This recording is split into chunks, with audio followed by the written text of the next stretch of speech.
প্রত্যন্ত গ্রামে জন্ম হয়েছে বলেই মাটির প্রতি ছিল নিবিড় টান। ছোটবেলা থেকেই শাকসবজি গাছগাছালি উদ্বুদ্ধ করছিল উজ্জ্বলকান্তি মণ্ডলকে। সেখান থেকেই তার আগ্রহ, আর সেই আগ্রহ সফল হলো করোনাকালীন ছুটির সময়। স্কুল শিক্ষক হয়েও তিনি এখন গর্বিত একজন কৃষক হতে পেরে, এবং সেই পাশাপাশি গ্রামবাসীকে কৃষিকাজ করার প্রতি উদ্বুদ্ধ করে যাচ্ছেন নিয়মিত। আমি উজ্জ্বলকান্তি মণ্ডল, সহকারী শিক্ষক, বেসান খান সরকারি প্রাথমিক বিদ্যালয়।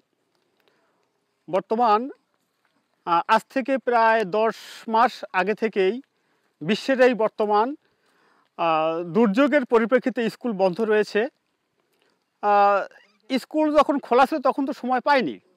এখন যেহেতু স্কুল আমাদের সময়টা একটু কম দিতে হচ্ছে, তার পরিপ্রেক্ষিতে আমি আমার কিছু ক্ষেত খামার রয়েছে যেখানে আমরা সময় কাটাই।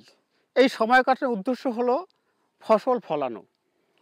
আর আমি যদি ফসলটা ফলাতে চাই বা ফলাতে চেষ্টা করি, আর আমাদের পাশাপাশি যারা রয়েছে তাদেরও আমি এই ফসলটা ফলানোর জন্য উদ্বুদ্ধ করি যে আমরা যদি নিজের প্রয়োজনীয় দৈনন্দিন যেটা দরকার সেটা যদি আমরা ফসল ফলিয়ে নিতে পারি তাহলে আমাদের বাড়তি টাকার দরকার হয় না।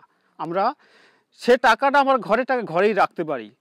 স্বল্প জমি আছে, ওটাকে কাজে লাগিয়ে আমরা সঠিক বীজ বপন করে সঠিকভাবে উৎপাদন বৃদ্ধি করতে পারি, এবং এটা খেয়ে জনগণ যাতে ভালোভাবে সুন্দরভাবে বেঁচে থাকতে পারে, এজন্য আমরা সকলে প্রলুব্ধ করি সকলকে। স্কুলটা হলো গ্রামের স্কুল। স্কুলের চারিপাশ থেকে বেশি দূরে না, মাঝে মধ্যে তো ঘন ঘন স্কুল, যে কারণে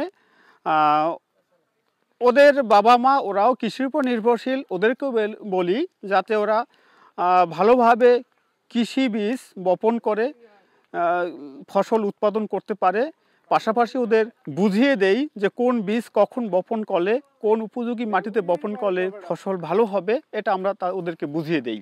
এবং ওটাও অধীর আগ্রহের সাথে সেটাকে স্যারদের কথা শুনে এবং বাবা মার সাথে আলাপ করে সেইভাবে তারা প্রসেস করে।